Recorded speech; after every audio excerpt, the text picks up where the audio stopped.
Good morning, everybody. You are tuned to Computers 2K Now on the Nissan Communications Network. I'm Amnon, your host for the next couple of hours, along with Gal. Good morning, everyone. Good morning. And Nick is here. Howdy. Morning. Good morning. Our numbers 919-518-9773, Computers 2K Voice on Skype. And today's show is made possible by vMix Software and is sponsored by Tom Sinclair of Live Streaming Gear. It is already hot outside. We broke a record here in Wilmington. Let me see if I can get it. 4 consecutive nights. This is we broke since 1980, so 20 or 42 years. 3 or 4 consecutive nights with where the temperature failed to drop below 80 degrees. So for the last 4 nights, it has not dipped below 80 degrees Fahrenheit at the airport. But it's July in the south. It's amazing to me. I've only been in North Carolina 5 years. I say only 5 years.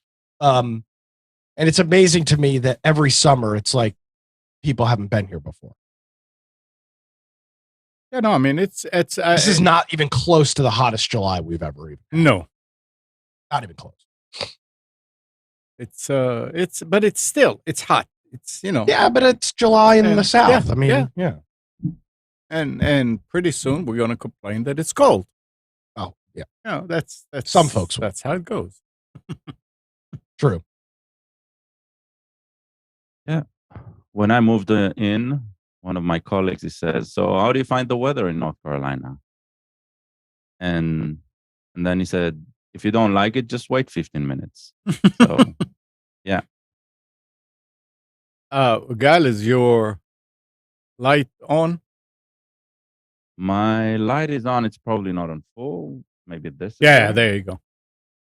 You see, I Good. got me now we can a control panel next to me. It's easy.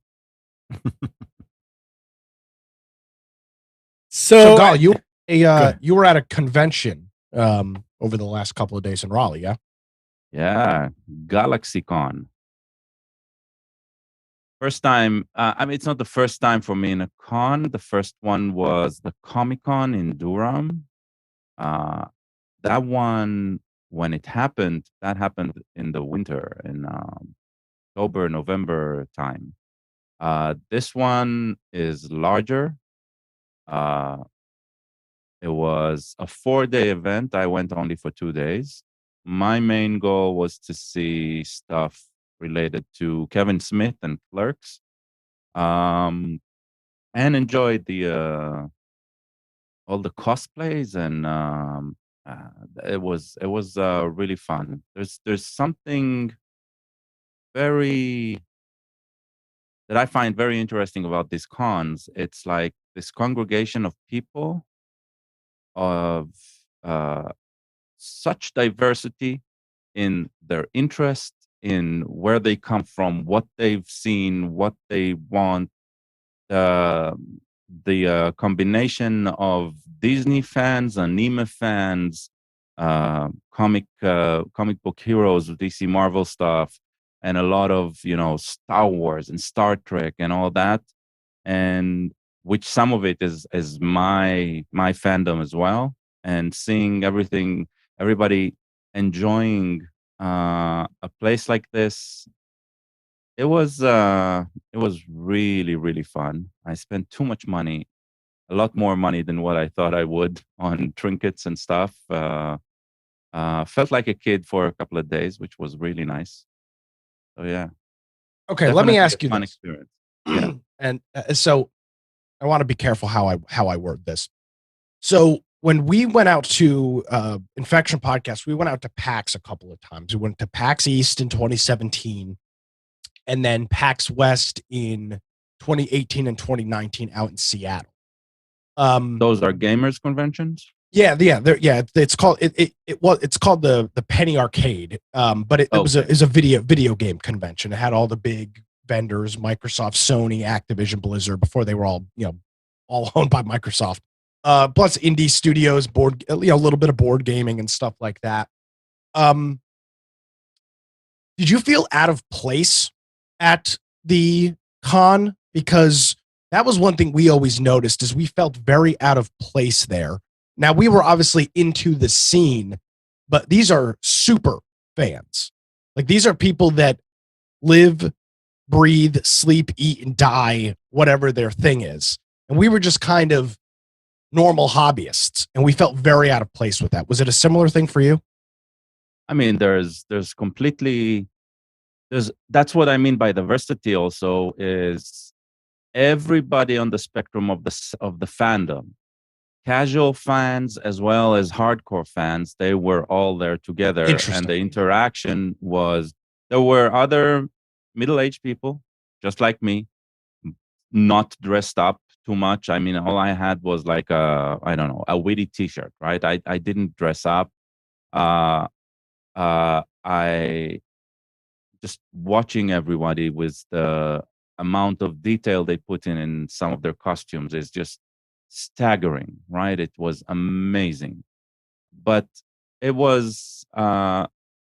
I'm pretty sure that my experience there is completely different from their experience there, and that's what's so beautiful of that place. That it's a really, really, really, really safe place for everybody to go there, interact, clash their worlds, right? I get to see them firsthand. They get to meet their peers. They get to show their passion and be appreciated by everybody. I don't know. I didn't feel I needed to fit anywhere. It's like I was there for my own stuff. Um, are they? Do I understand them? Do I feel I'm part of them? No, they have their own thing. I, I my main, as I said, my main thing was going there for Kevin Smith. He had a Q&A, which I bought tickets for, and we sat down in the audience for about 2 hours, and we just wanted to hear him speak some more, because the guy is an amazing storyteller. Now the room that we were in with him, we had it for 2 hours. In the itinerary, it was only an hour, so it was like we got everything that the fans in that room wanted. But by the time we got to the end, the outside of the hall, there was brewing like a huge crowd, because that hall would become some sort of party right after. Party, I think the title was Emo Party. And when we came out of that room into that crowd, right, everybody there is half my age, and most of them were dressed with stuff that I didn't even recognize. So I was definitely not part of their crowd, right? But it was still so amazing to see. And I think this is probably these events, and I don't know if gaming events are the same, because I haven't been to any. But I think these cons, these fandom cons, they are the most inclusive spaces that exist right now, because people, they allow themselves to be completely themselves, right? Or not completely themselves. They allow themselves to be completely immersed in their fantasy. Okay, so but it's also a place where they will not be mocked. They, if anything, they will be appreciated, right? And something about that mix, that bizarre mix of these people who sometimes live inside their head and can't fully understand society. They feel themselves they seem a lot safer in a place like this. So it was an interesting thing to see. Yeah, and the inclusiveness, I think, is one of the things that we noticed, that it wasn't inherently a problem, but it seemed, and again, I haven't been to this GalaxyCon, so I'm speaking of PAX, way overdone. I mean, way overdone. That you've got certain spaces that are called, the LGBTQ floor, and just things that just aren't necessary. I mean, But there wasn't anything like this here. yeah, and we found that to be very just over the top. It's like everybody's here because of a thing, as you mentioned, the Kevin Smith thing, or maybe you're a Star Wars fan, or was William Shatner there? Because isn't he always? He's there today. Okay, so yeah, Shatner's always at these cons. That's what people are there for. Like, nobody is there because they care about your sexuality. Like, it's just not a topic. Well, yes and no. So remember that with some of the content, the more I don't necessarily mean even niche, but the stuff that maybe I'm not into, right, but others are, then some of the content is actually targeted completely at audiences with some different background, right, that come from dealing with their identity, as whether it's sexual identity or religion, or there's different. There was a room, there was a panel that dealt with spirituality and fandom. In the creator booth, so there's always commerce, right? There's commerce by different vendors and different creators coming in there. I noticed a booth about helping people cope with their continuing to enjoy fandom, but still feel they are not leaving Christianity behind. Anything is open there, and everyone who wants to address something can have a place to speak and interact with like-minded people.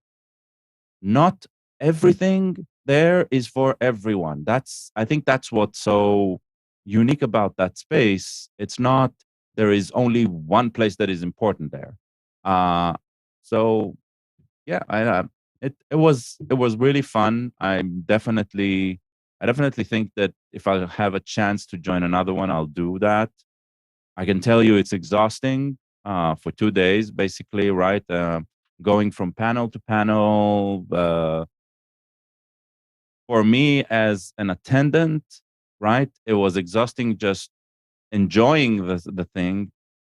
The logistics of something like this is absolutely amazing. I always try to understand the behind the scenes of stuff like this, and I find it fascinating. And yeah, I mean, I don't know who in our audience is interested in anything like this, but if you want to look at a bizarre, fantastic world, I would definitely recommend attending one of those cons as an outsider. Just, buy a ticket for a day, check out the panels, go listen. We sat down with some comic book writers, some with more renowned fandom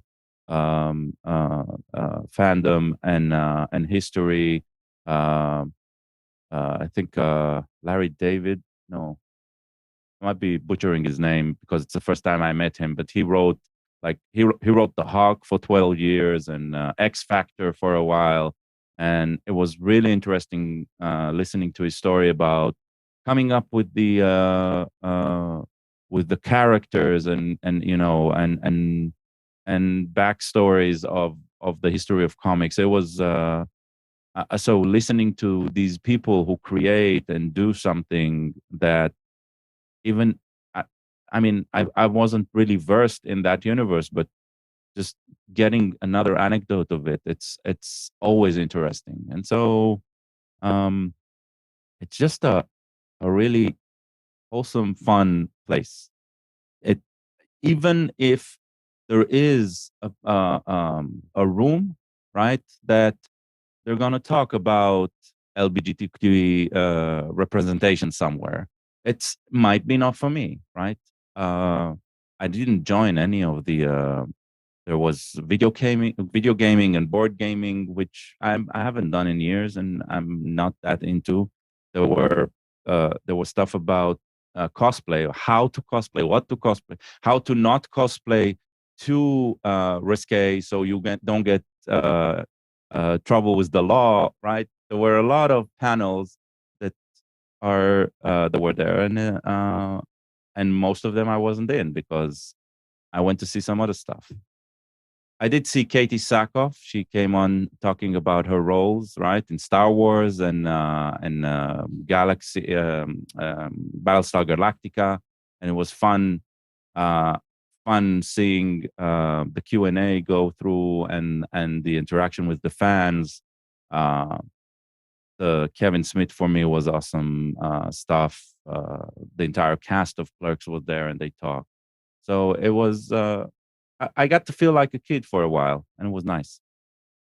Excellent. And I hear from the people who saw Shatner last year, right? Because he's only showing up today, and some of them came to the con to see Shatner one more time, and they also felt like a kid when he came on the stage, right? It's and the guy, he knows how to hold the stage. He knows how to captivate the audience, and so it's always fun for meeting an aspect of your life that was really, really remote, was this thing you were into, but here he is live on the stage. It's fun.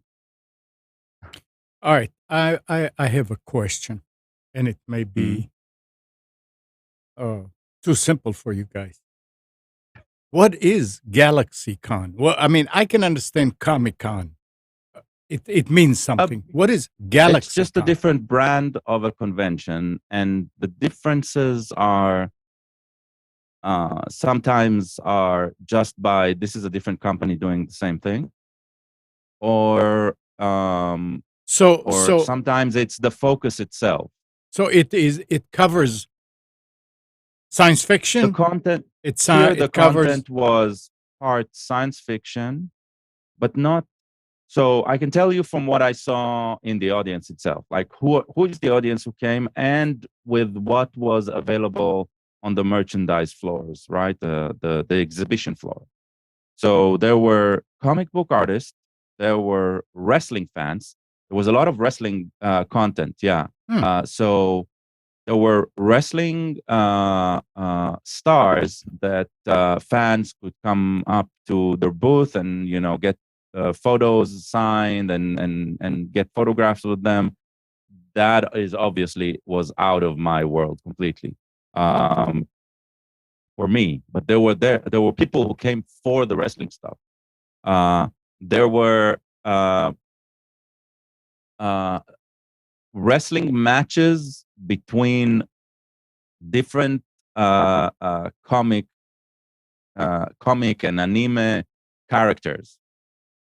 So there was a wrestling arena that at the beginning of the day started with like a half an area, and then at the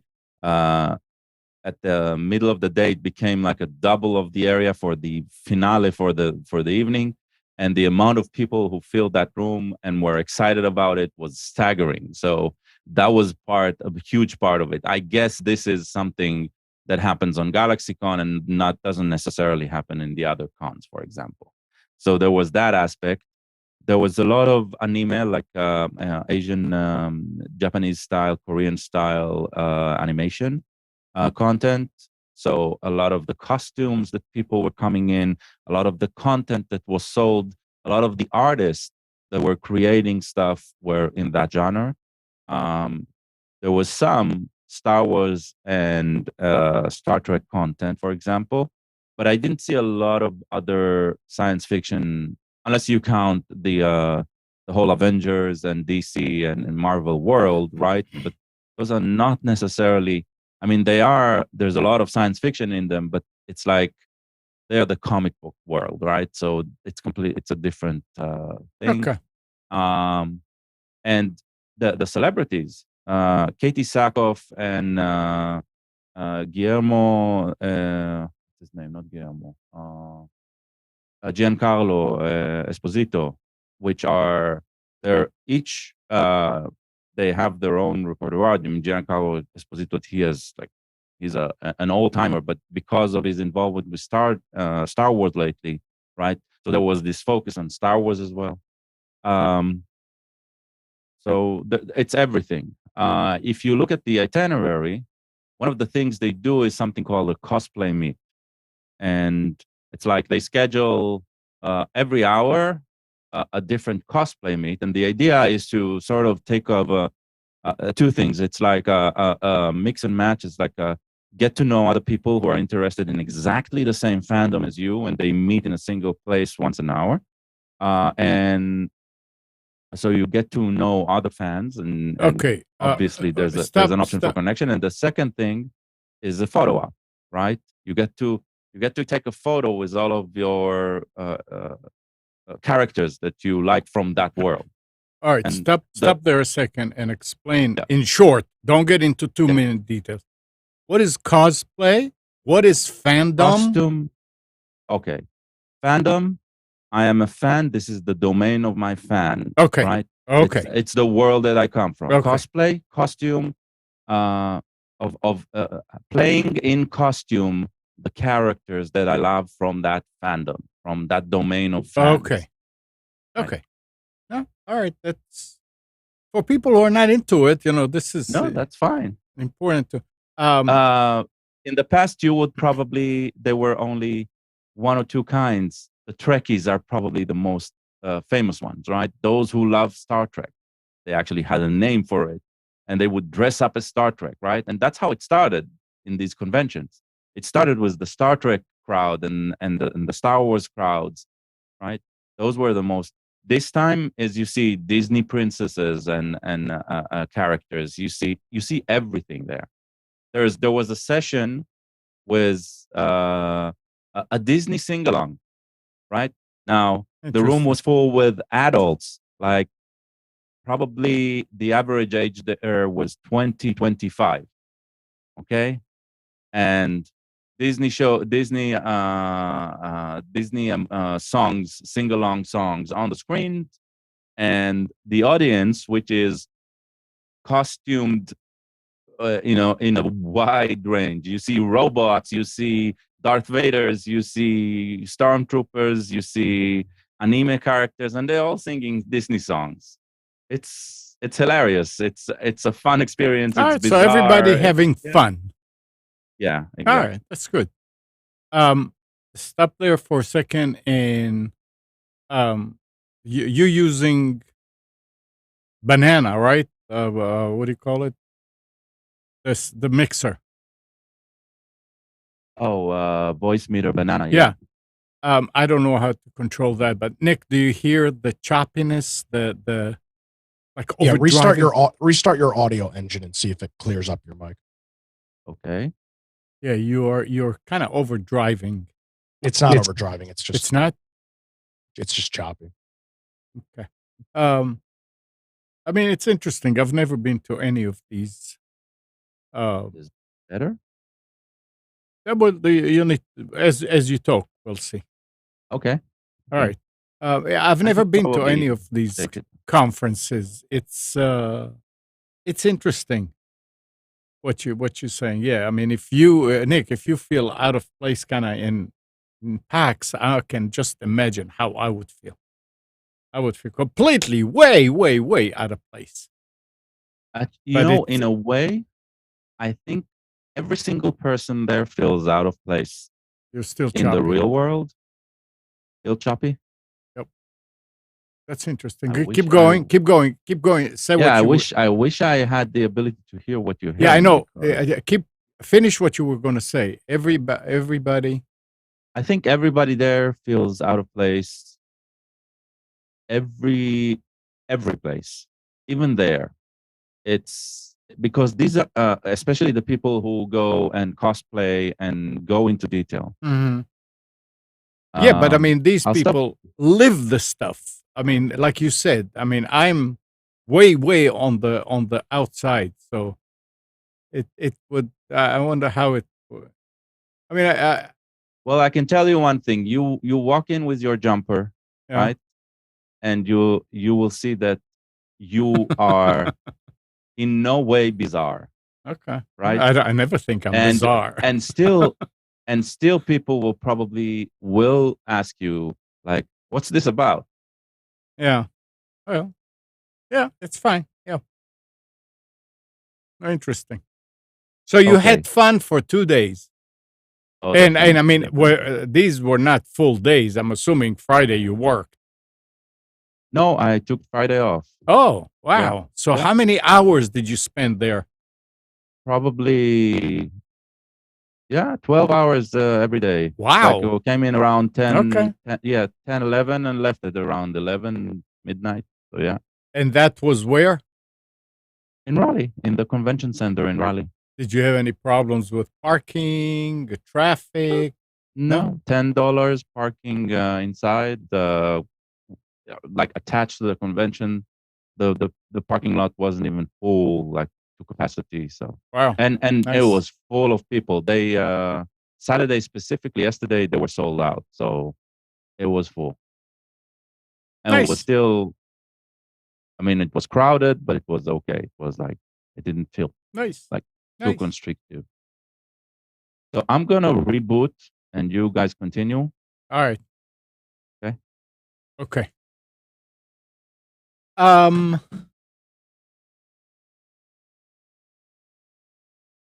there is something.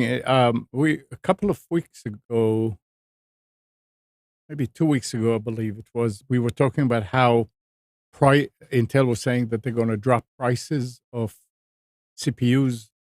Remember that? Or Mhm. maybe. Well, now it looks like it's going the other way around. Intel has informed customers it will raise prices on a majority of its microprocessors and peripheral chip products later this year, citing rising costs. That's coming from Nikkei Asia. The Oh yeah, big no, this is good. It's good?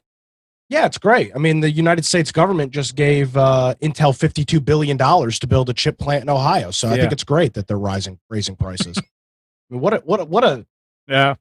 what a joke. Can you believe this? I mean, you Well, had I mean, you had this $52 billion for billion. We're this talking CHIPS billion with a B. billion for this CHIPS Act. What it's going to do is give these companies that build a chip plant in the U.S., Intel's going to build one in Ohio, a 25% tax break. We're talking about a multi-billion-dollar industry. Right. It's a lot of money. Yeah, and the story that I was reading, it's to counter Russia. I mean, how is this Well, countering it's not to counter Russia, Russia? it's to counter China. China, I mean, not Russia. I'm sorry. But Yeah, why, I mean, so is this the new approach? look, they do what they can, what they know how to do. Nobody Yeah, said that. Nobody said that the but government is smart. Yeah, but we don't. Like Of course we don't, because we're not putting tariffs on things that China's importing. Right. China is ripping off intellectual property from the United States, Right. and we're not putting tariffs on it. You've Yep. got a great company out of Charlotte Pipe, that makes PVC.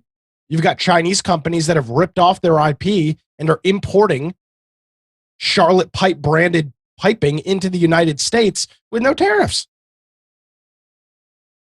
Yeah. The lunacy in all of this is just ridiculous. And Intel's going to raise their prices. Great.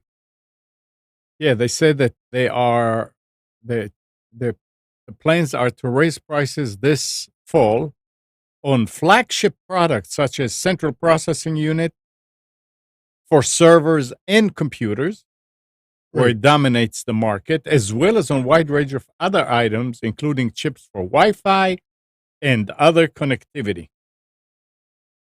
Intel says the price hikes are required because of the surging cost for production and materials.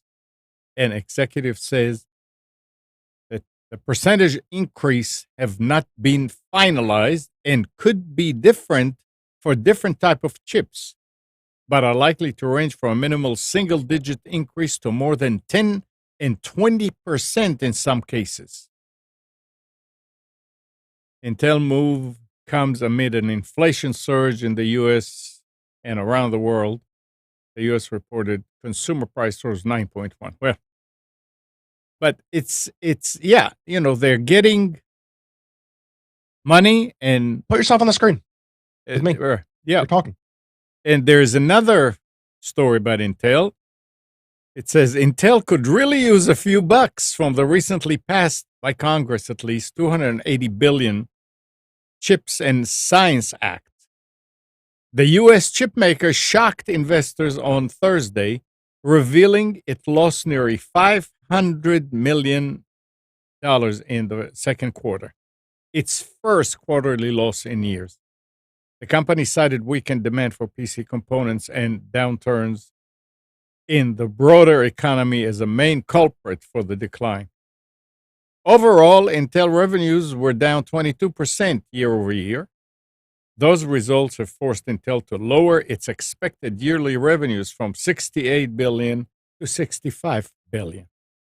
So it's the act that we're talking about is not just for Intel; it's for everybody that wants to get into, that wants to boost their production and make it better for the U.S. economy. But at this point, it's not making anything better for the U.S. economy. No, it's corporate welfare.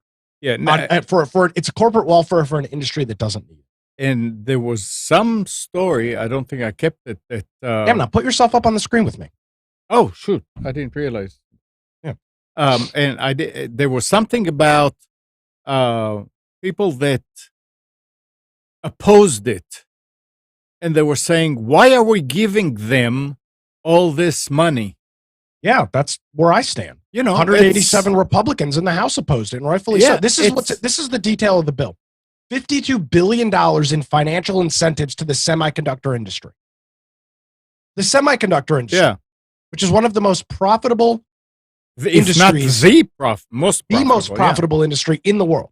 Right. Okay, put that aside. $52 billion there. $80 billion in increased funding to universities through the National Science Foundation. BS. That money's just going to be laundered or put somewhere. $50 billion in funding for the Department of Energy. Great.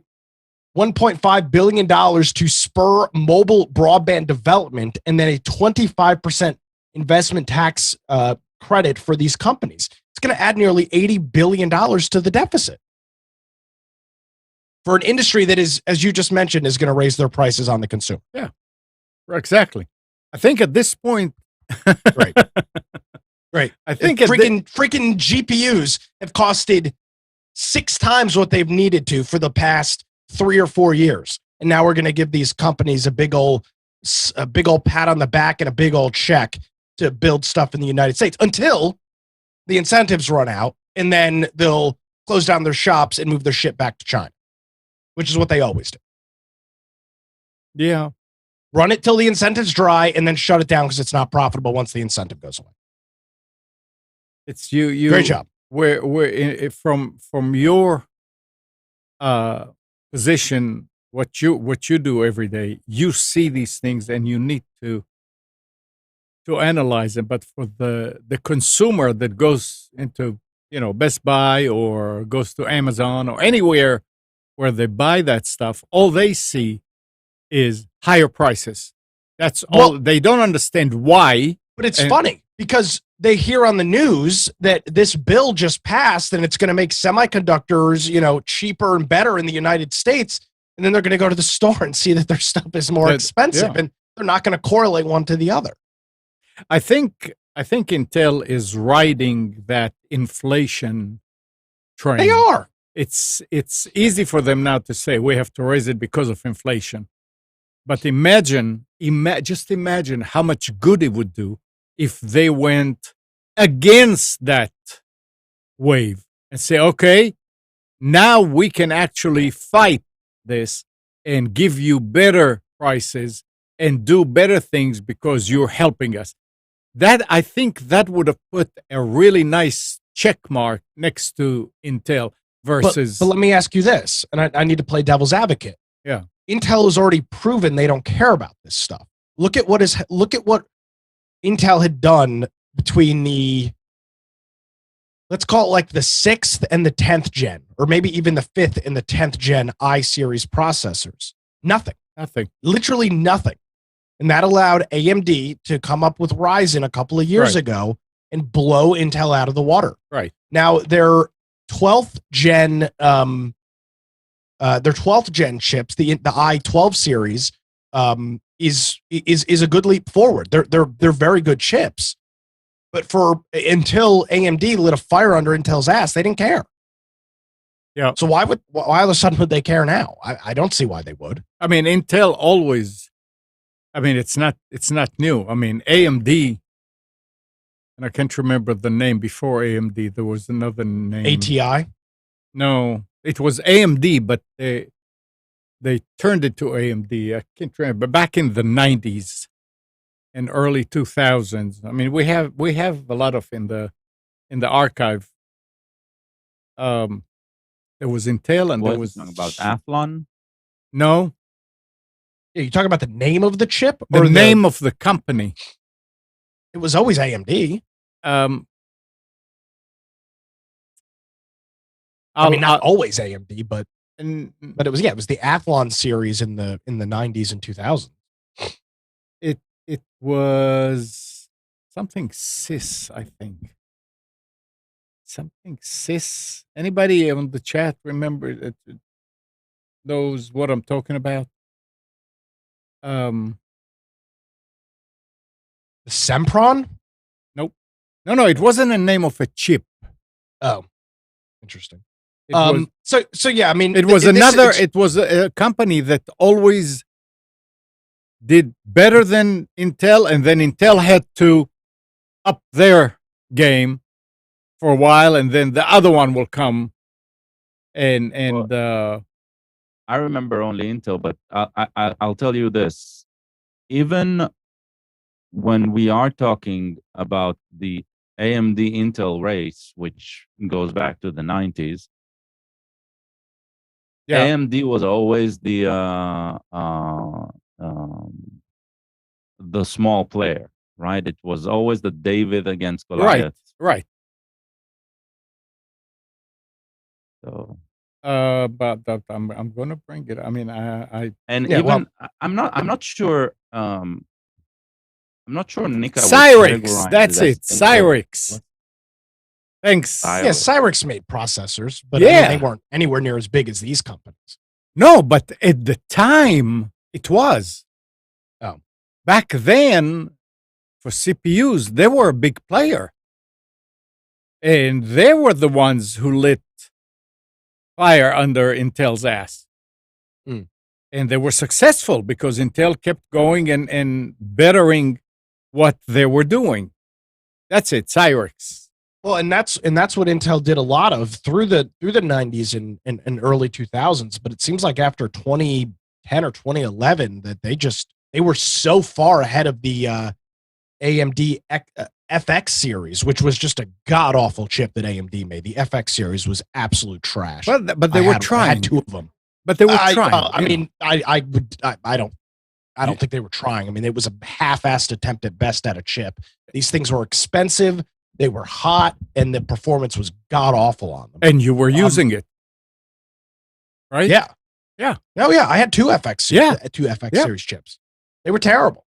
Because I couldn't afford an Intel at the time. I was a broke high school student. So that's what I did. But yeah, I'm continually disappointed with Intel. And it'll probably keep going. It's arrogance. That's all it is. I don't think it's arrogant. Oh. Look, Ryzen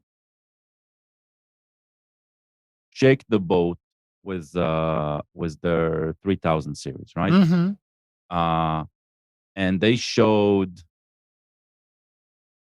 that a redesign can do something amazing. That there is a better way. They showed that there is a better way to do this. Well, I doubt that if, I mean, I'm not technical in any way, right? And in the world of chip design, I doubt that what they did was completely new, but the way they redesigned it, right, was so breakthrough that they jumped on it, and I'm guessing they rolled the dice multiple times before and failed, and this was a successful one. And this gave them a 2 years head start, because the moment they did it, right, Intel says, oh, that's interesting, right? And they did a redesign of their own. And obviously, the redesign is not one-to-one what AMD did, but it's probably close to that, because the improved processing power that they are providing with the 12th gen is very similar to the jump, or even, I don't think it's better, but I think it's in parallel to what Ryzen did, right? So, yeah, I mean, this is what we talk about competition, right? Benefiting us. But anytime, it's funny because as a kid, following the tech news cycle, it was AMD versus Intel, and in a way, it's never AMD versus Intel, right? In a way, it's always AMD trying to catch up, and sometimes they're ahead in the technology, but they're never going to catch up in sales. They're never going to catch up in production. They're a small outfit compared to them, and I don't think there is enough.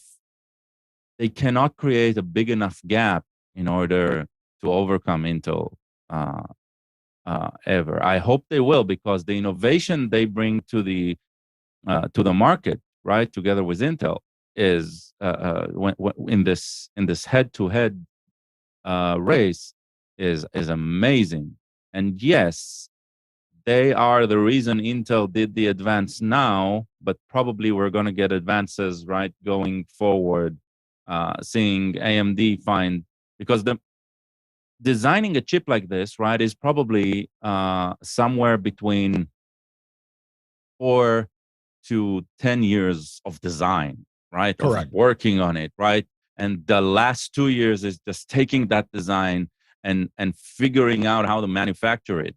So it's a huge process. A processor is such a complex thing, and this is just one chip that needs to be designed in a complete ecosystem, right? The entire boards, they need to be modified and stuff. So it is such a complex process that even if AMD came up with Ryzen and blew everyone out of the water, right? I would say the main delay on Intel's part was probably production during pandemic times, right? Because they came up with the 12th gen during this last 3 years, and production probably only started about 2 years back. So we're enjoying it. That's all I can say. It's not about Intel dropping the ball or AMD being super innovative. It's about they keeping in competition on and we need to be grateful that AMD exists, because otherwise, you are right, Nick. Otherwise, they wouldn't care. But with AMD, they can never stop caring. Never. Well, that's why we always said that the consumer is the one that wins. But in this case here, and Nick, let me ask you something. Did AMD get anything from this? Were they mentioned in that act, in that money? Well, no, not yet. But it's going to depend on if they want to bring something here. Okay. The big thing discussed in it is a Intel fab in Ohio. That's been the big discussion thus far. That doesn't mean that others won't follow suit. But as of right now, it's pretty much been highlighted on Intel. Okay. All right. All right. Are you ready to do specials? I can be. Okay. I can be. Think I can. Think I can. Think I can. Let's do it. Ta-da! Yeah, so when you print on Windows and there and there's a problem with your printer, it says there's something wrong with the printer based on the name. Well, sometimes that's something as simple as a paper jam, or maybe the printer is even off. Well, in other cases, it's a full-on cyan meltdown from your printer or one of the other random colors in there. So there's something wrong with the printer in the lab. There you go. All right, let's start it off here with a couple of televisions. Both of these are Hisense, which is making some really compelling offers for a budget TV brand. The first one is over here at Walmart. This is their Hisense 55 Quantum 4K ULED Android Smart TV. It's normally $448, I should say. It's not necessarily the best savings in the world, but a really good price for a TV of this size and caliber. $378. That is over at Walmart. And this is a big boy over at Best Buy. This is a 75-inch Hisense. This is their A series. This is their highest end UHD 4K TVs. This thing is normally $1,300, and it is more than 50% off. Presumably, they're going to be clearing a new SKU for probably the next generation, and they're trying to liquidate these. So you can get this Hisense 75-inch for $619 over at Best Buy. This sale is just good for the next, that's actually till the end of the day today. So just for Sunday, you can check it out online or pick it up in person. That's over at Best Buy. Next up is a pretty sweet SSD deal. If you are still rocking an SSD and maybe it's a laptop or something that doesn't have an M.2 slot. Here is a Kingston 960. This is a 2.5-inch internal SSD. This thing's normally $104. It's 38% off. Get it for $65 over at Amazon, and they have other versions available in terms of the gigabytes and various storage limits over at Amazon. You can check that out there.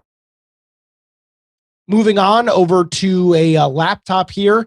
Here is a Lenovo Legion. This is their gaming brand, and the reason I picked this picture was to show you that this is not a slim or sleek computer. You can see it's got some heft and some thickness to it.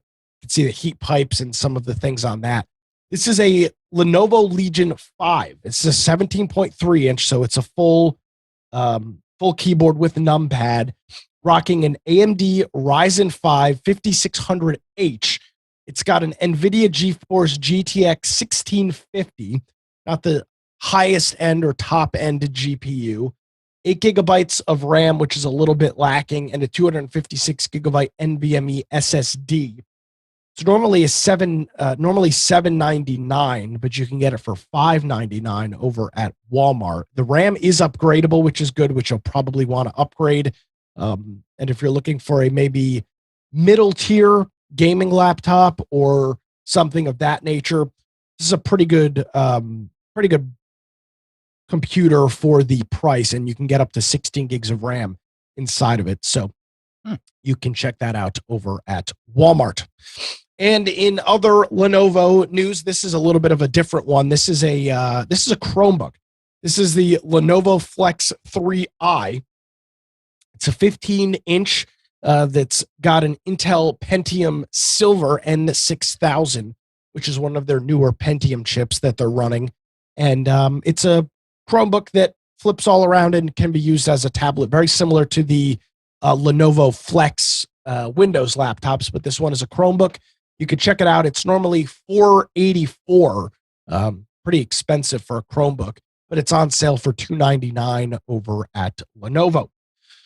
Moving on, we've got an RGB programmable hot swappable mechanical keyboard. This is a 10 keyless you can either get it with blue or brown switches, and you can get that over at Amazon for $22.75. It's normally $65, but you have to use the link that is in the specials for the sweet deal to apply the coupon and get the deal on that. You can check that out over at Amazon. And finally, on our first page here this morning, a TP-Link Deco mesh Wi-Fi system. So this comes with 3 of their wireless access points. They claim that you can cover a house up to about 5,500 square feet. They show a 3-story house having one in the basement, one at the ground floor near the garage, and then one in a bedroom at the opposite floor of the house. And this will allow you to connect multiple devices and have and deal with less issues. Couple cool things about this. It has an Ethernet backhaul. If you've got the house wired for Ethernet, you can connect them all via Ethernet, or if not, these devices will connect together through either a 2.4 or 5 gigahertz to extend the signal themselves. So you can check out this TP-Link Deco Mesh. It's normally $150. You can get it for $110 over at Amazon. Check that out over there. All right, moving on. This is a deal over at B&H Photo, and I wanted to ask Gal about this. This is a Philips Hue GU10, which is a Bluetooth bulb that is both white and RGB. It's normally a $50 bulb. It's on sale right now for $29.99. Is this something that is worth getting if you're in the Hue infrastructure already? Is this a good price? I actually don't know. I know that the Hue infrastructure, where I need to see this because this one is Bluetooth. So Hue is based usually on Zigbee. So I don't know use how. both. So you can use the Hue Bluetooth app if you don't have a hub, or connect it to a hub bridge if you've already got the ecosystem. Right, but I'm guessing is that the hub connects to the light via Bluetooth, right? So that's my guess. I need to research this more, but this is interesting. If you have the Hue hub, I would say go for it. As a Bluetooth light, I mean, something from Philips will be high end, so it's interesting. I've never seen Bluetooth from. Yeah, I see. Yeah, it looks like it's completely. It looks like it's completely switchable. You can use it. It seems so you can have up to 10 lights via Bluetooth, and control all of it that way. Versus having a hub. So if maybe you have an office or something and you don't want to get a whole hub for just a couple of 2 or 3 lights, this seems like it could be a relatively good alternative for a quality LED RGB light. Yeah. Now, just so there's some understanding, Philips Hub are actually pretty good if that's the ecosystem you're subscribing to. You'll need their applications. There are actually alternative applications as well, and the hub doesn't necessarily need to phone home. So when you're using the application within your LAN with the hub, you are still within your LAN. You're not phoning home. You can log in with an account and then control it when you're outside of your home. So the way they structured their hub initially is exactly what we're preaching here, right? Keep everything local. The Bluetooth approach is an interesting one. Bluetooth has a limitation of the distance it can communicate on. So I'm guessing that if you're controlling it from a phone and you see the lights, right, then it'll work great. If you want the hub, there's a positioning design that you need to figure out where you put the hub so those lights will be in range. Zigbee is less susceptible to that because Zigbee, first of all, has a wider range, but it also is a mesh network. So if you have other Zigbee devices, they interconnect between themselves, creating an extension of range. So just keep that in mind. As an entry point, hell yeah.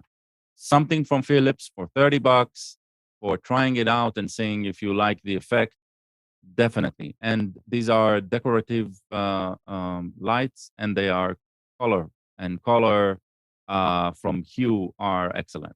So definitely worth. You can check that out over at B&H. All right, this next one is for Amnon.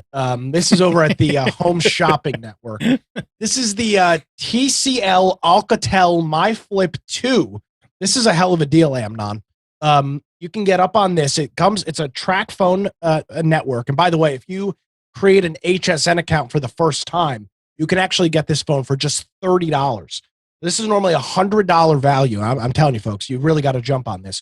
You get 1,200 minutes of talk, text, and data on TracFone's 4G LTE network.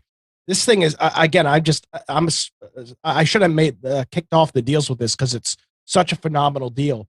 You get this Alcatel phone, which comes with the Kaya OS. So it's an Android OS. It's got apps like Facebook and Twitter and WhatsApp and some of those apps on it. It's a 2.8-inch screen with a resolution of 320 by 240. And this deal also comes with a battery pack. So you'll get I believe it's I'm trying to look at exactly the details with this. This is a 2,600 milliamp hour power bank plus a car charger. Wow. 365 days of service. You're really not going to want to miss out. This is over at the Home Shopping Network, the TCL Alcatel MyFlip 3. It's got terrible reviews. It's got less than 2 stars over at the Home Shopping Network. So check that out. Buyer beware for just $50 or FlexPay. You can do 5 payments of just $10 over 5 months. Oh, wow. Yeah, it's pretty exciting, and I wanted to bring that to our audience's attention. All right, next up is a Power Light. They spell their name weird. POW, not prisoner of war, but POW Light. And this is an outlet extender. So it'll take up a double gang receptacle, and you unscrew the center connector that holds the faceplate on. You screw this thing in, and you get a couple of things with it. You get 4 regular 3-pole 120 volt outlets. You also get a dusk to dawn sensor that you can control 4 different light levels on. So no light at all, 1 brightness, 2 brightness, and 3 brightness. And then you get a couple of USB ports. You get with a combined 4.2 amps total, you get 3 USB Type A's and a USB Type C plus a surge protector. It's got 1,680 joules worth of protection on the outlet. So maybe cool for an outlet next to a desk or something like that. Or I don't necessarily think you'd want to put it in the kitchen, but maybe a den or something like that. You can check that out over at Amazon. It's normally $20. You can get it for $11.45. Moving on, not really, I don't really know who this is for, but it was just such a good deal. I had to bring it up. This is a 1,600 watt power supply.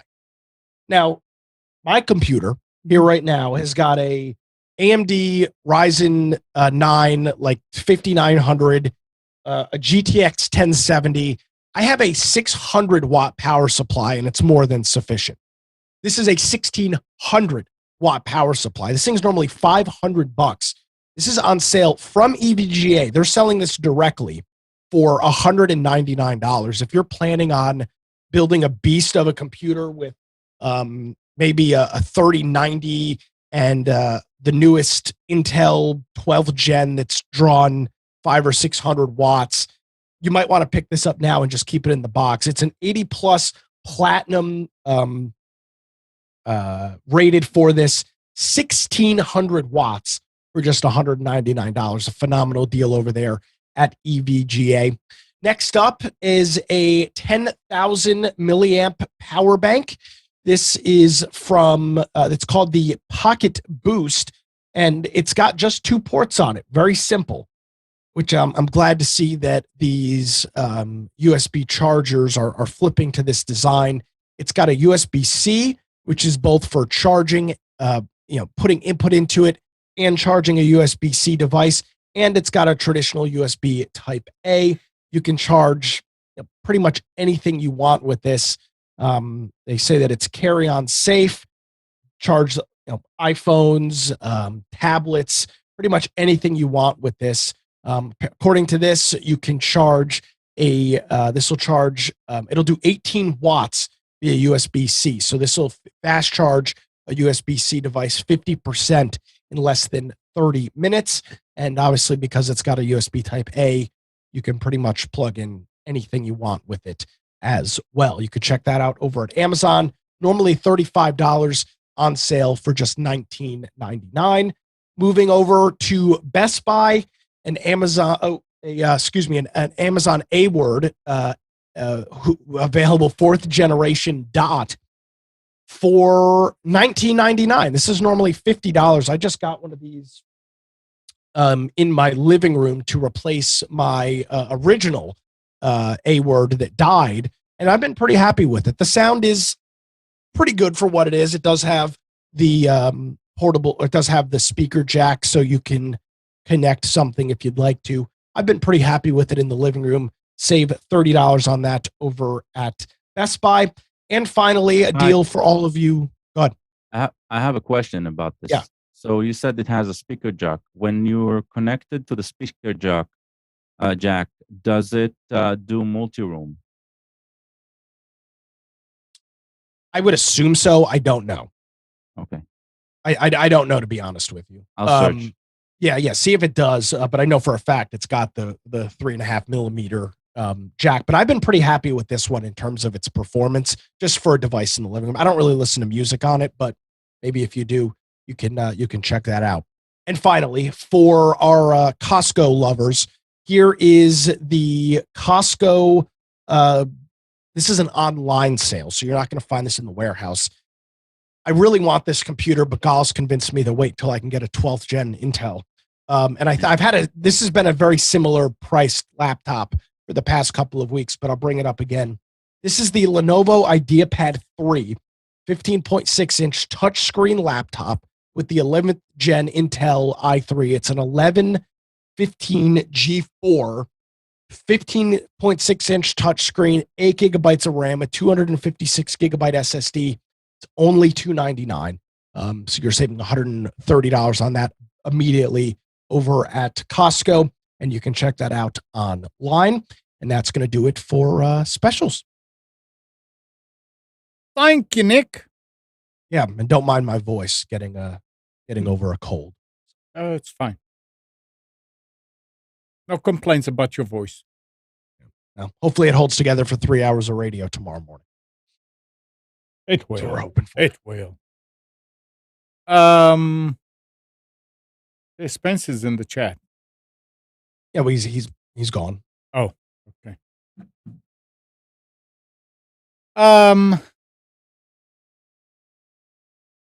Let's see what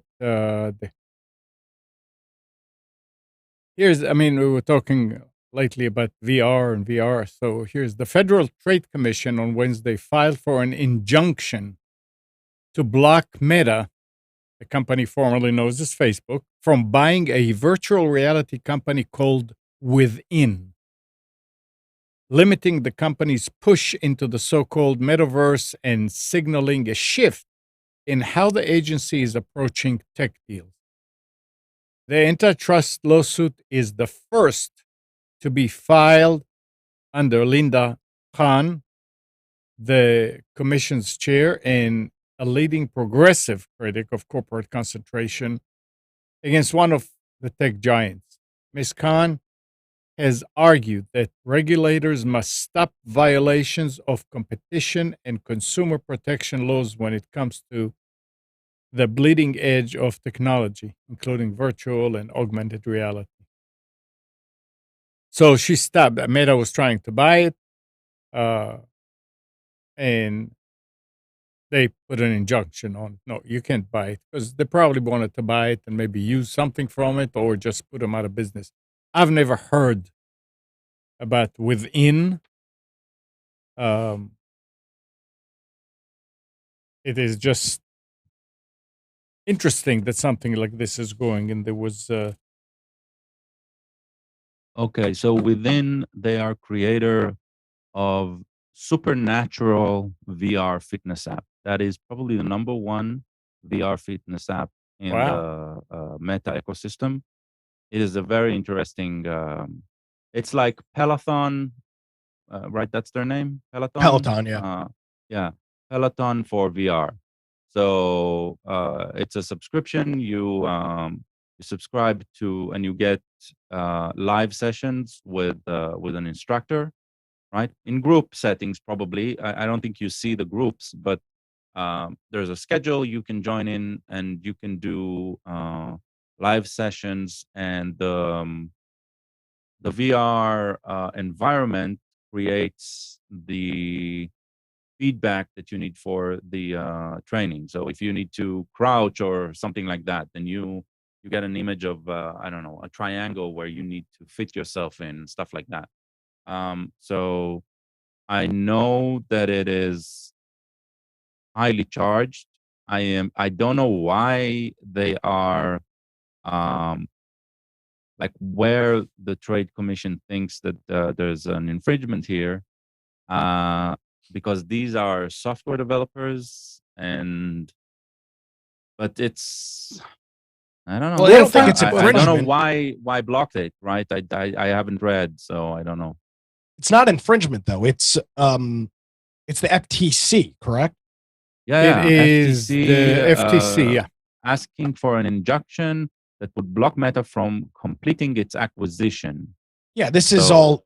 Yeah, this is just dealing with a company having too much control over the market, which is what they claim. Yet Facebook could buy Oculus, and that wasn't a problem. And Well, they can't reverse the no, but will I'm on saying, that, I mean, if right? the question is about creating a monopoly and trying to have too much control over a market, this just seems an odd place to put our flag in the sand. I mean, it might be the first. It might be a test to see the FTC's power here. Yeah, they've tried this. In crap any way, it's before. going to the judges, right? So it's not a done deal yet. So we'll see. Yeah. And talking about, claim it's an antitrust violation. Yeah. Yeah. Talking about, I somehow don't buy it either, but they might know something that we don't just know. have to wait and see until more details come out, right? Yeah, definitely. But talking about Oculus, Facebook parent Meta has raised the price of its Quest 2 virtual reality headset by $100 as the company deals with inflationary pressures. Now, you can go out today and still buy it for the current price, apparently. This is starting August 1st. The 128 gig of the Quest 2 will cost $399, while the 256 will be $499. Yeah, if you're interested, definitely check out Slack deals and stuff like that and track. Yeah. It said it hiked the price of the VR headset in order to continue investing in moving the VR industry forward for the long term. So it said the cost to make and ship our products have been on the rise. By adjusting the price of Quest 2, we can continue to grow our investment in groundbreaking research and new product development. We're going to have to wait and see. And at this point, $100, bang. I don't know how much is the. Oh, so is the 256 now $399? Both of them are going up by 100. If they're going to be $399 and $499, are they $299 and $399 now? Do you know? Yeah. Okay. Yeah. All right. $299, $399. Yeah. Oh, all right.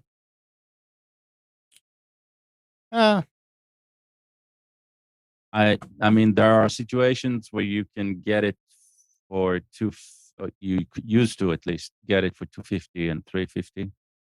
But yeah. Now, Nick, and I guess, I mean, every time I read this, I think about the fact that I need to invite attorney to talk about this, but I listen to this. iPhones and iPad users looking to subscribe to Netflix via the streaming platform iOS app are being redirected to an external website, Can't which, do it. huh? Can't do it. Yeah. Well, wait. Listen, which Wait, removes the they need to. can. Well, listen. Which removes the need to pay the App Store tax. Right. As 9 to 5 Mac reports, the redirection looks to be rolling out globally and takes advantage of a new iOS API that allows apps classed as reader apps to sign up new users and manage their accounts outside of the App Store. Reader apps, as described by Apple, provide one or more digital content types, including magazines, newspapers, books, audio, music, or video, as its primary function. That includes popular services such as Spotify, Zenio, Amazon Kindle, and YouTube. In the case of Netflix, new customers are diverted to a separate website at the tap of a button in the app to enter personal data, choose a payment method, and select a streaming plan. This update ensures transactions are no longer Apple's responsibility, and all subscription management is therefore completed by Netflix. Once signed up, the Netflix iOS app should provide full content access. So, This is a result of the lawsuit. Yeah, this is Epic. exactly that. So I mean, the video, they didn't say video games; they said video. So that's interesting because I don't know Because that. it wasn't about video games. The lawsuit. It was payment. about Yeah. But they're saying, Apple is saying that they can, that magazine, newspapers, books, audio, music, or video. Yeah, Apple is saying that because a court ordered that they are required to legally do it. So I don't know why Epic couldn't do that now. Because the Epic isn't one of, well, first of all, Epic is banned off the store, or Fortnite's banned off the store. But they're not classifying that as it's not classified. It wouldn't fall under one of those. Video. It's not video. It's not video. Oh. But I thought the lawsuit said that Apple should not ban them anymore. And the lawsuit didn't say it couldn't ban them. The lawsuit said that they had to allow, and somehow it was reversed. Well, it wasn't reversed, but it had to allow third party processors, and the way that they're getting around this is by claiming, well, yeah, if you're like, for example, the New York Times or or Time Magazine that has a subscription, you can now download the app and manage the subscription through time.com or whatever, instead of having to manage it through the Apple App Store. And that's in the I would imagine that's going to kind of get them out of the way in the legal battle. Well, right. We'll have to wait and see, I guess, right? Yeah, I think the dust hasn't settled yet. No. Yeah, but it's a first move, or a first big move after that lawsuit, for sure. That's a direct reaction to that to the outcome of that lawsuit, which helps the little guy. Oh yeah, we knew. Let's we knew wait and it see. was a good ruling. Yeah. But it's going to create chaos for a while until the dust settles. Right. Yeah. I think the absurdity is, what will happen is, we'll see an increase of third-party payment providers show up in these apps, which will just charge substantially less than the Apple Pay. And so Apple will need to decide at a certain point whether they're going to lower their cut on the Apple Play transaction fee, or otherwise they will be pushed out, because at one point, one of those third-party apps payment will provide an API that is so easy to implement, right? That just it'll be the de facto method.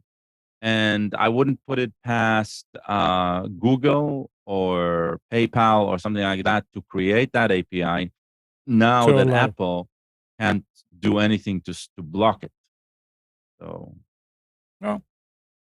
and maybe Epic are going to be the ones who are going to develop that, and that's going to be their new business model or something. This is something that happens to many of us, and that's good to know here. This is from Dave's Computer Tips, and I would really highly recommend that everybody can go and get their weekly newsletter that has a lot of good stories. The author is writing, I was going to do some backups when one of my backup drives failed. Windows Explorer showed the drive letter, but when I tried to access it, Windows claimed it was too corrupted. Couldn't even run a check disk on it. Try it on another computer with the same results. I was thinking of scrapping this drive, but I decided to try one more thing. I have Minitool Partition Wizard 12 installed, and I know it has some hard drive utilities built in, so I decided to give it a shot. With my drive plugged in with a USB adapter, I opened the program. So the first positive thing that I noticed is that the program detected and displayed the hard drive in question.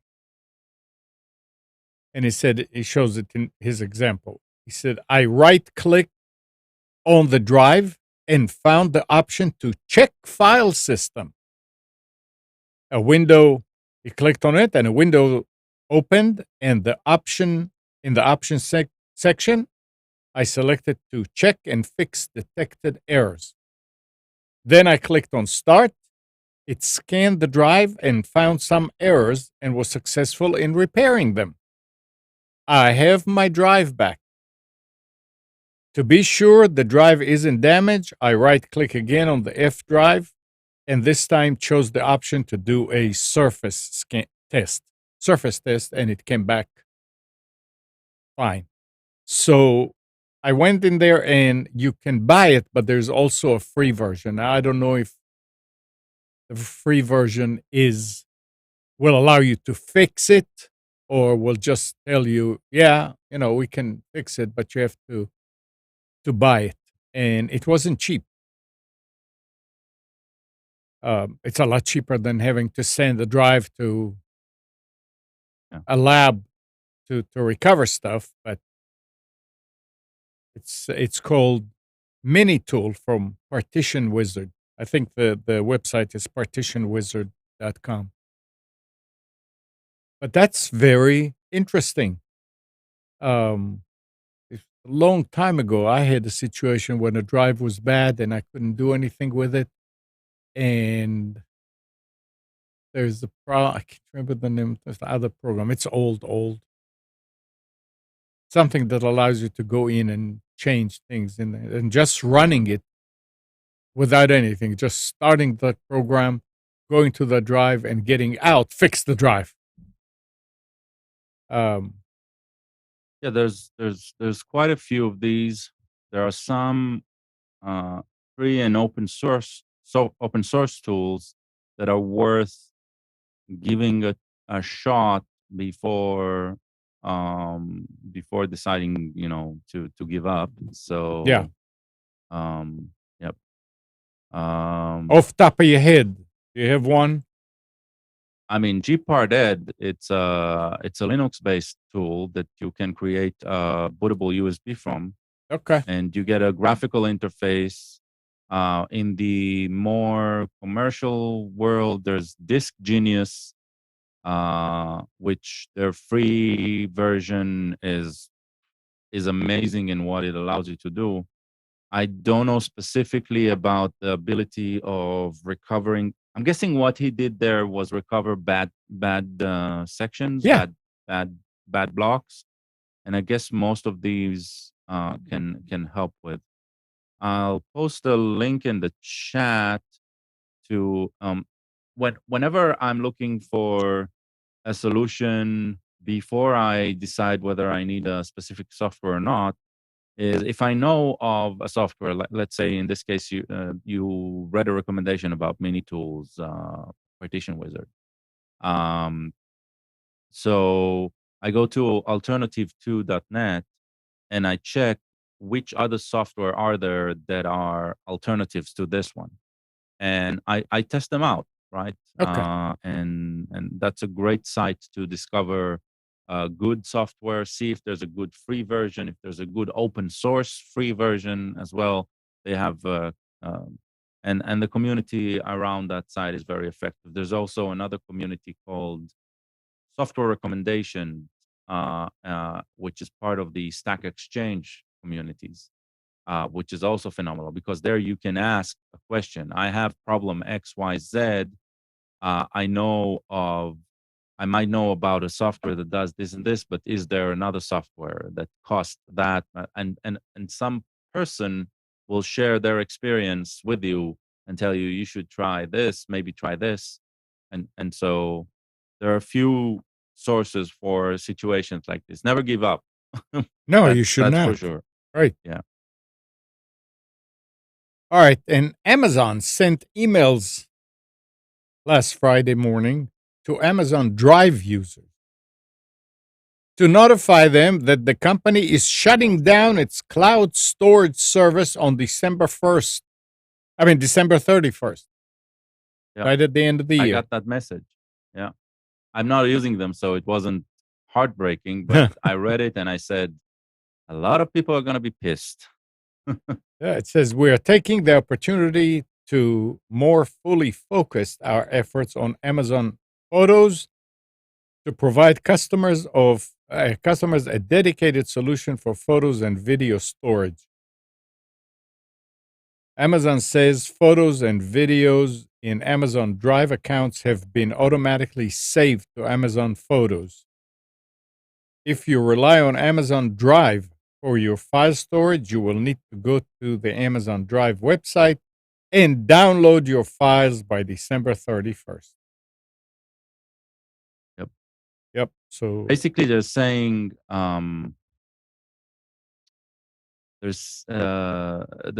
if you have videos or images stored through us, that we're going to keep those, but we no longer want to keep your files that are not images and videos. right. Okay. They're not doing us Take any. it They said whatever, however you want to take it, right? they said But, they say that those don't do them any good. exactly, exactly. I mean, I can understand where they're coming from, right? I mean, Amnon, you're running your own hosting service, and so you know that the thought that if one of your customers will abuse whatever you provide them as a service, right, it needs to be at least worthwhile. Yeah. I am guessing it is getting abused to more than it's being used fairly. But yeah, those who are using this fairly are gonna hurt because now they need to deal with this logistic nightmare. But then again, if you were using this, it's an Amazon Prime service, so it's not completely free, right? But I don't know. I never knew there was such a thing. I mean, as far as I know, it's an Amazon Prime. You get it when you subscribe to Prime. It's one of the perks. So one of the two: either it's underutilized, or if it is utilized, it's only abused, right? And so it's either that or that. You're right. Yeah. All right. And here we go again. Democrats on Capitol Hill plan to introduce legislation that could restore net neutrality and the Federal Communication Commission's authority to regulate broadband. So here we go again. And there's going to be probably a lot of votes, fake votes going in. It's like it happens every couple of years.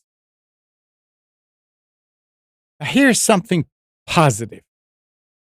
I don't know how good it's going to be, but it's at least Positive to who? well, to users. Samsung is introducing an interesting new feature for people sending in their Galaxy phones for repair. It's called repair mode. When shipping off your phone, you might want to do something to protect your data. And the new feature sounds like a great solution. It locks down your data, but not your phone. While in repair mode, technicians can still poke around in your device and test everything, but they'll only see the default apps with blank data. When you get your device back, you can re-authenticate and disable repair mode, and you'll get all your data back. They said the feature was first spotted by Sam Mobile, and Samsung has so far only announced the feature in a Korean press release. It is first launching in Korea for the Galaxy S21. The S22 is Samsung's latest flagship phone. Repair mode can be turned on from the settings menu, and Samsung says through Google Translate, because it's in Korean, you won't be able to access your personal data such as photos, messages, and accounts, and anyone with the phone will only use the default installed apps. Repair mode can be exited the same way, though you will need to authenticate with a pattern, PIN, or fingerprint. So it's nice, but I mean, I find it hard to believe that you're going to lock your Samsung phone and technician is getting it there, that they will not be able.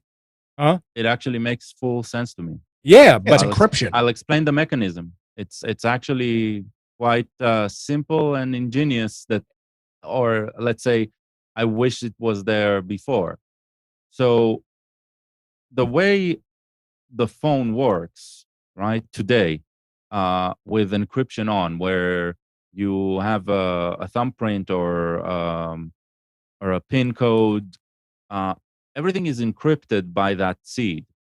So the reason you need to put the PIN code when the phone boots is because the phone can't boot without the encryption key, which is locked by that secret, the PIN code or your thumbprint that holds that.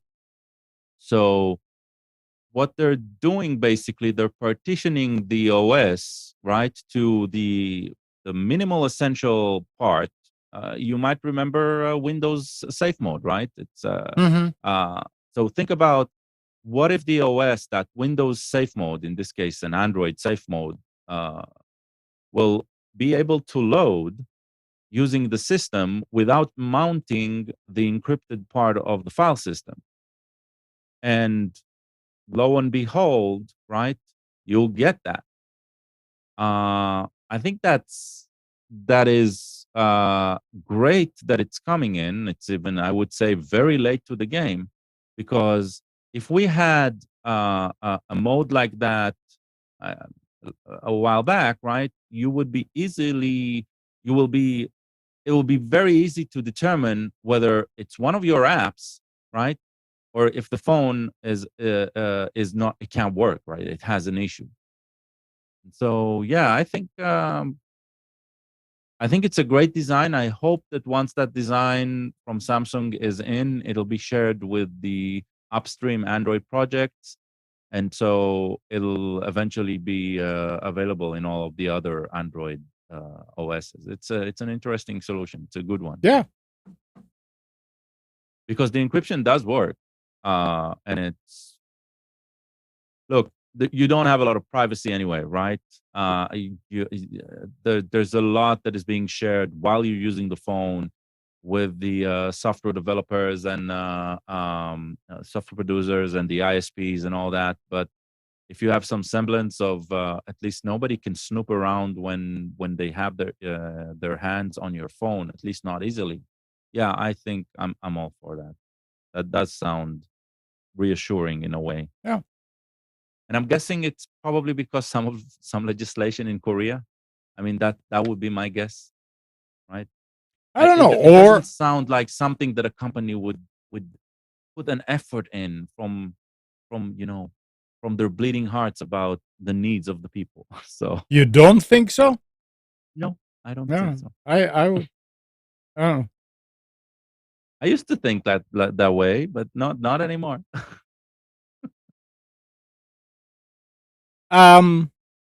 A Chinese government entity responsible for public relations attempted to open a stealth account on TikTok targeting Western audiences with propaganda, according to internal messages seen by Bloomberg. The attempt, which met with pushback from TikTok executives, highlights the internal tensions within the fast growing bubble. It just keeps going. So TikTok found out that this is a Chinese government entity and decided to not let it open an account.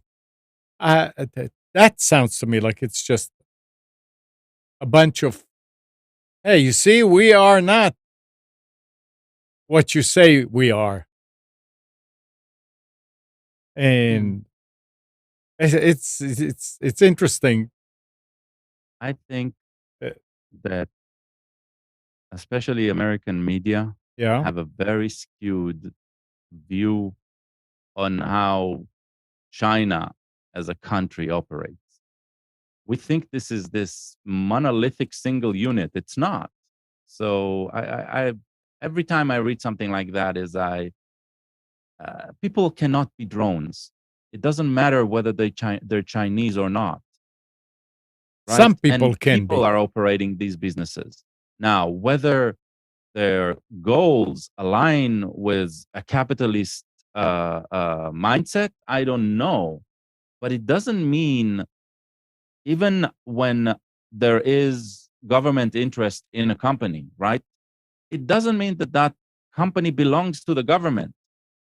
I mean, are they In China, it cahoots? does, though. I do not agree. Well, I mean, you can look at examples of companies like Tencent, for example.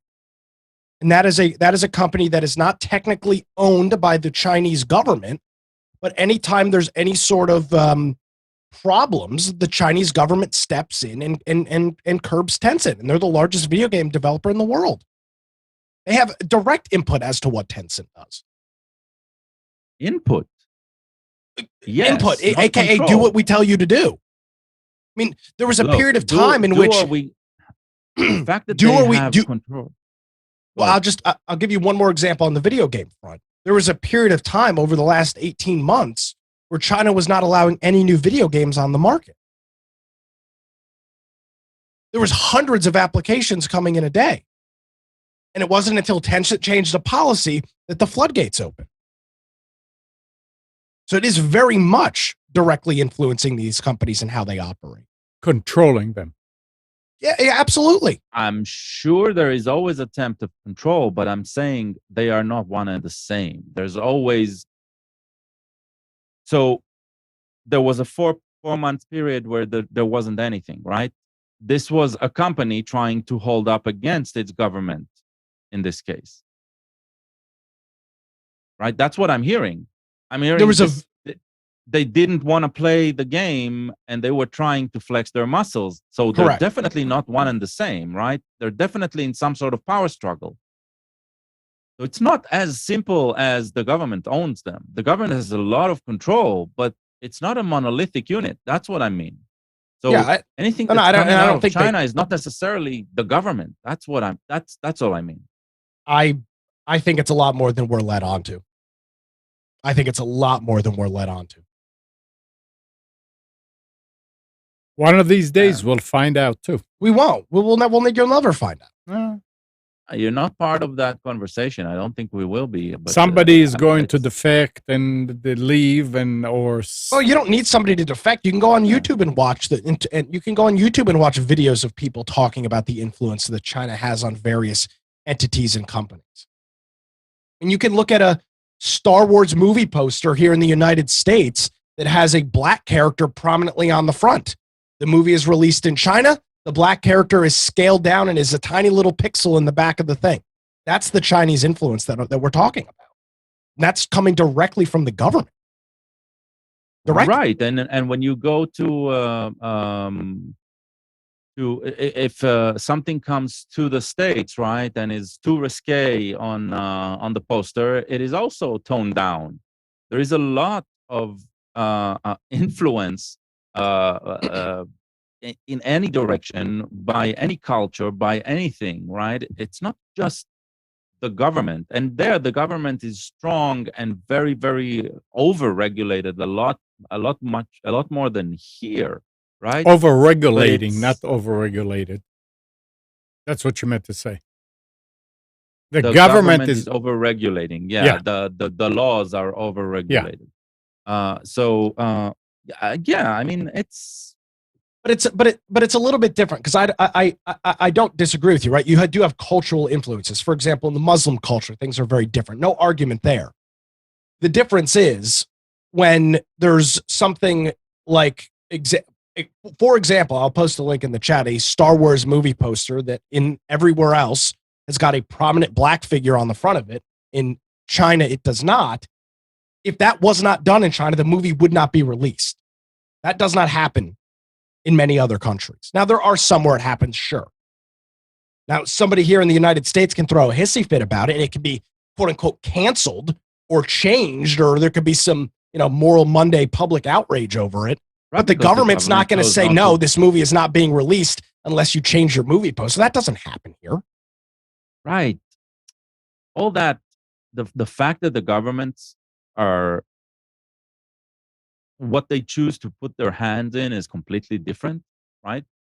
I have no disagreement there. They are completely different. The way they operate, the government is a lot more oppressive in China. But what comes out of China does not necessarily come from the Chinese government. That's what I mean. So the talk around here about anything that comes out of China, any Chinese you might encounter is somehow an agent of the state. And I feel that vibe is like, it's just, it doesn't help anything. It just creates more divides and more, instead of finding ways of how to get that out of China and bring the Chinese people who created that, the minds, and allow them to operate in a freer space, right? We are always shunning it away because it's from China, it's evil. That's the conversation, and that's what I find off-putting. I think it should be the conversation. I absolutely think it should be. You're talking about a country that, we claim all this caring about human rights and all this other bullshit. A country that doesn't care about that, a country that on the world stage doesn't follow any sort of international laws or rules. Why should we? Why should they get a free pass? This is a company that makes a country that makes its bread and butter on. We talked about this earlier. Stealing products. A great example: North Carolina, Charlotte Pipe, a company that has been in business for over 100 years. Products are imported from China, ripped off from them, without tariffs, and allowed into the United States. It's happening in China, under the nose of the Chinese government. I just don't know why there should be a pass for them. I'm not saying there should be a pass for that. Doesn't matter. Yeah, I don't think we're not going to solve that problem here. Yeah. I posted that link in the chat, by the way. Yeah, I saw it. Yeah, It's completely different. Yeah. Amazing. Intel is slowly moving into the dedicated graphic market. And its graphics driver release are looking a lot more like NVIDIA and AMD's than they used to. For its dedicated ARC GPUs and the architecturally similar integrated GPUs that ship with 11th and 12th generation Intel CPUs, the company promises monthly driver releases, along with day zero drivers with specific fixes and performance enhancements for just released games. At the same time, Intel's GPU drivers updates are beginning to de-emphasize what used to be the company's bread and butter: low-end integrated GPUs. The company announced yesterday that was last week, that it would be moving most of its integrated GPUs to a legacy support model, which will provide quarterly updates to fix security issues and critical bugs, but won't include the game-specific fixes that newer GPUs are getting. Yeah, there's no reason for them to be included. These Yeah. chips, these integrated irises and things can't play these things anyway. But it's very interesting. And God, I know you've spent a lot of time in the software world. There's this notion, because I watched an interview with one of the Intel people, and they said, a lot of people think, oh, Intel's getting into the GPU market. They've never done anything like drivers and software before. And that was Right. my initial impression, until you realize integrated graphics. They've been doing this stuff for 20 years, just haven't had discrete First of all, cards. They are a chip maker. Yeah. The only software they are good at are drivers. Correct. Right. But you don't think that. If you think GPU and NVIDIA, you would think, oh, Intel doesn't have anything to do with that. But they've done it, and they have for decades. They've done it. They haven't. Yeah. And not only that, they have been very active with game developers Mhm. throughout, because a game is not just a GPU, right? And some of the improvements in the CPU side and the ability of the CPU have to do directly with the computational needs of physics in games and stuff. They've been in this market forever. They just haven't been in the consumer market for gaming. Not that invested. I'm guessing they finally have the muscle internally to deal with it very, very effectively. And I would gather that NVIDIA should worry with such a competition coming into the game. I would be interested if they are interested in creating like RTX level chipsets on embedded systems. It's interesting, to say the least. Yeah. And it could be that what's driving them to this market is actually mining, crypto mining, because that's a business that, in a way, NVIDIA, at least publicly, they are supposed to shun, right? Allegedly. So yeah, it's an interesting thing. But didn't they come up with a specific GPU, or I don't know if it's a GPU or a Processor. CPU to do mining in a more efficient way, like about 6 months ago, something like that. I remember. Who, NVIDIA? No, Intel. Oh, Intel. I remember they came up with some new chip that will do this in a much more power efficient way, or something. But I don't know that specifically, but I've been following the stuff with their Intel Arc, which is their new discrete GPUs. I threw a video in the chat from Gamers Nexus, who's actually I don't know if you ever heard of him, Gal. He's a YouTuber that's actually based out of RTP. I think he's got offices I think his offices are either in Durham or in Raleigh. And he did a full rundown on this, and had one of the Intel Arc guys who used to be an NVIDIA developer. And it's a long watch. It's like 30 minutes long, but it's super interesting to hear the whole process. So if you're interested in, and here's the thing, since, and Amnon was talking about Cyrex earlier in the CPU days, there hasn't been any other discrete GPU manufacturers besides AMD and NVIDIA for about the same amount of time. Who was it? Was it what? Creative used to make GPUs. Used to be all of these, these math-based GPUs back out in the 90s and early Mhm. 2000s, and they all faded away, and it's just two now. Not only that, NVIDIA, if I recall correctly, I mean, AMD was there before, and NVIDIA was ATI is what it was originally called. Yeah. right. Yeah, that's like there was some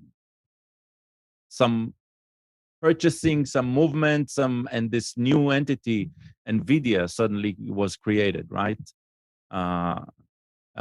Instead Yeah, of they were created out of 3DFX. When 3DFX went under, that essentially is what became Right. NVIDIA. right. But I Yeah. don't remember. But you had a whole bunch of these companies, 3D Labs, Silicon Graphics, all these different companies were making their own discrete chips. And then you had games that were being developed specifically for that architecture. It was a very weird time in graphics. Yep.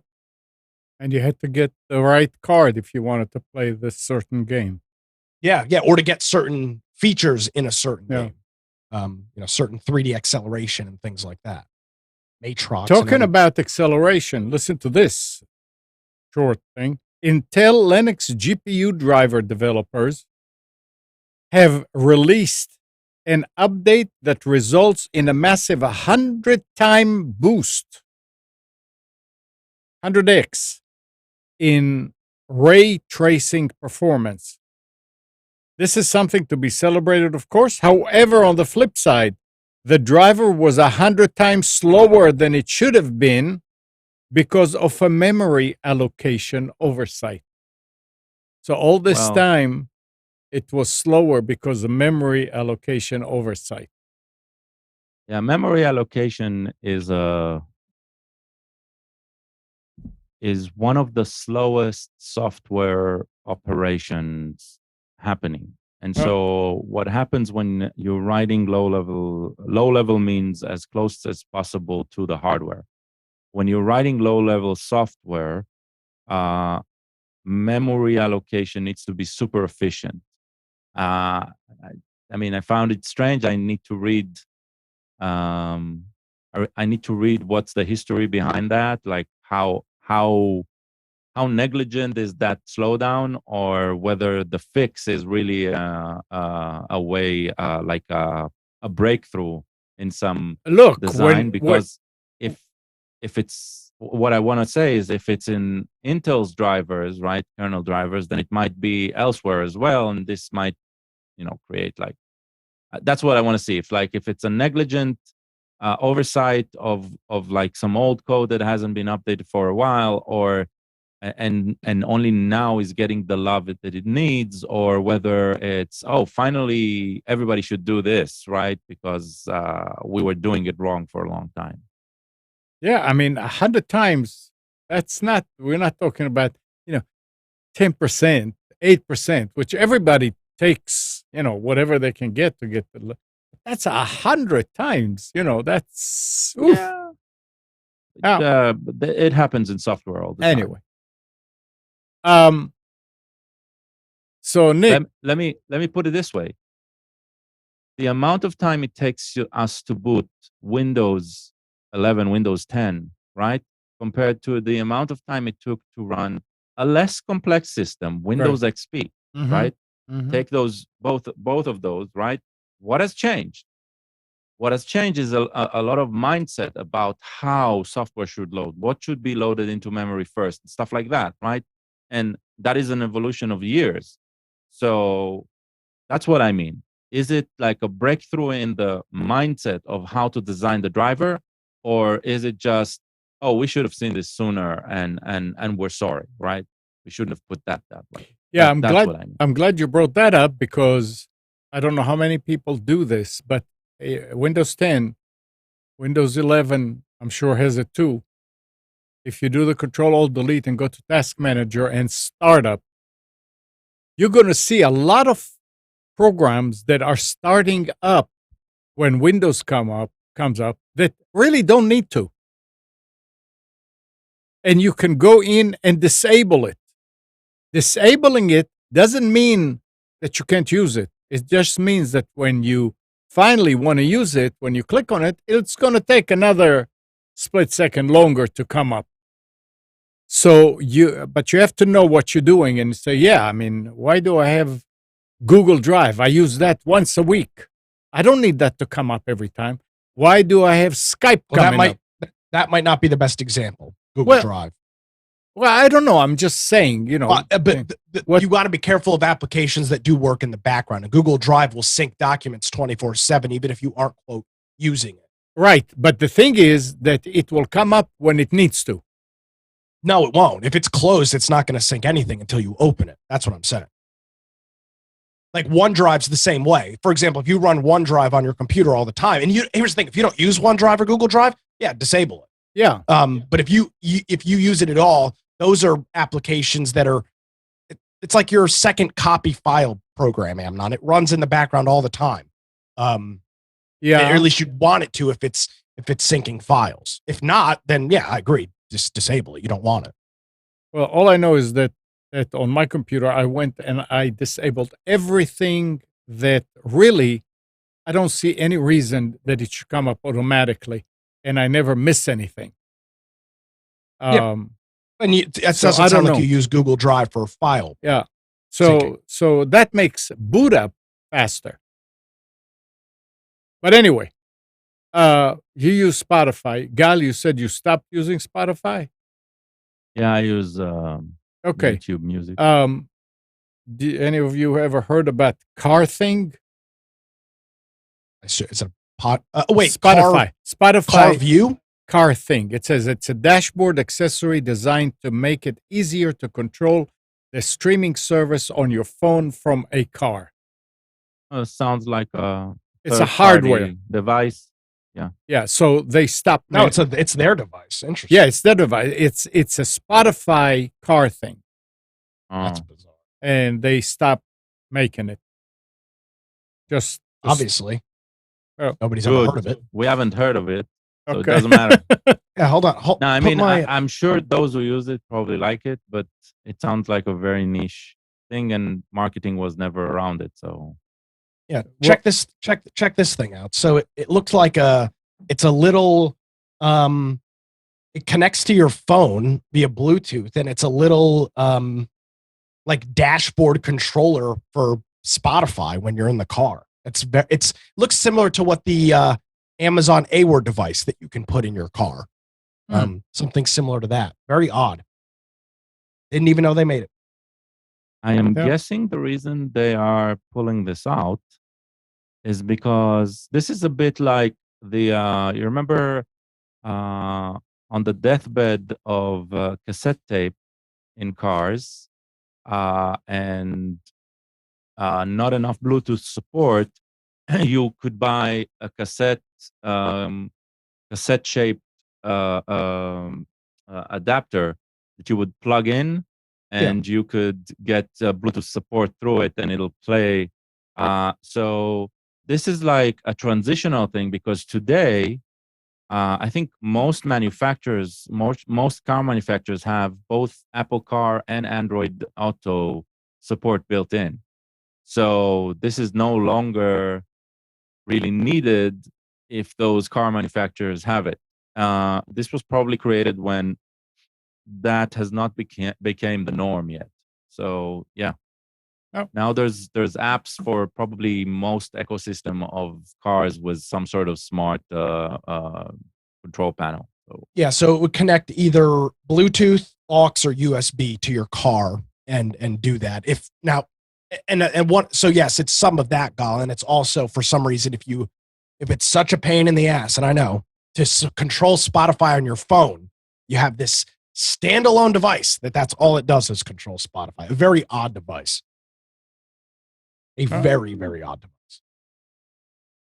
All right, and last, as reported by CNET, Google will allow law enforcement to access data from its Nest products. Right. Or theoretically any other data you store with Google without a warrant. That's coming from Petapixel.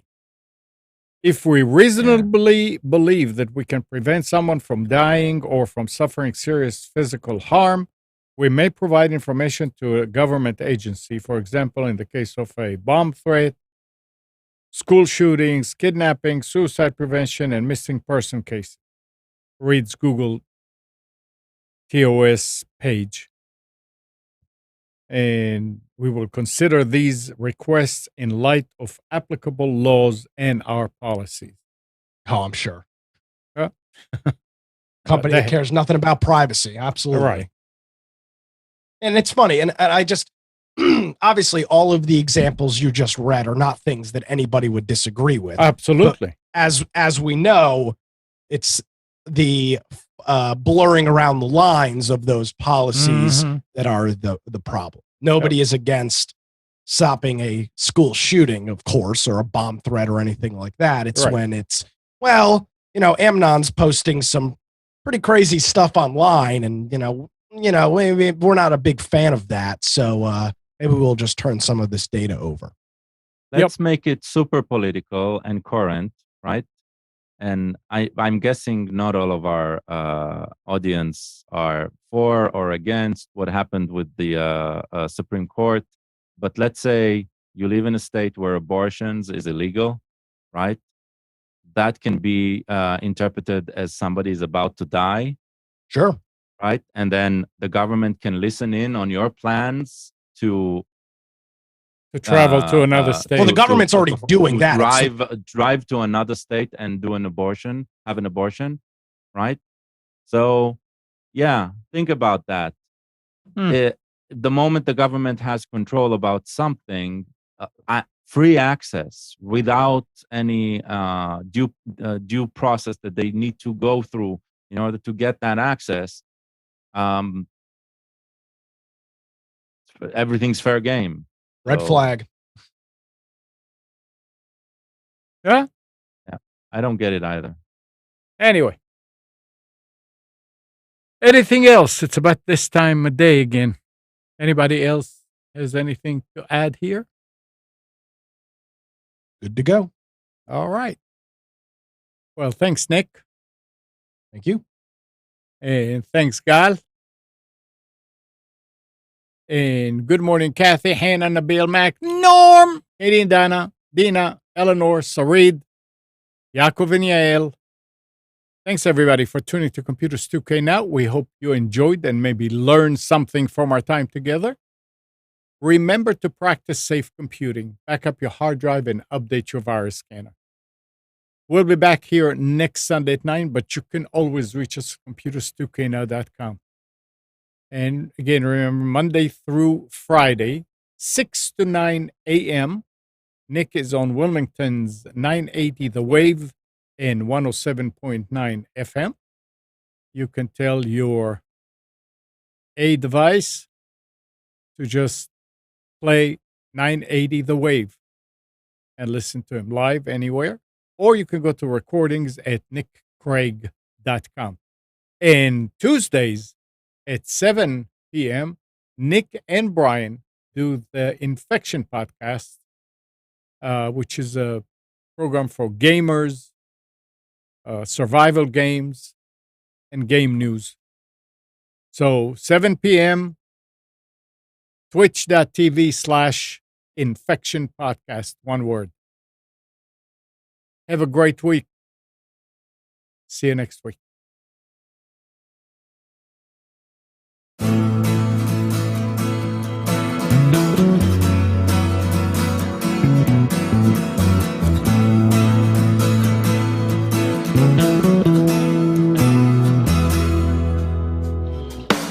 You are tuned to the Nissan Communications Network. If you tuned in too late, you can always watch each program in its entirety or download an MP3 audio file of it in the archives section at nissancommunications.com. Don't forget to subscribe to our YouTube channel, follow us on Twitter, and like us on Facebook. Sponsored by StreamingGear.com, Carolina Apparel, and DeltaForce.net.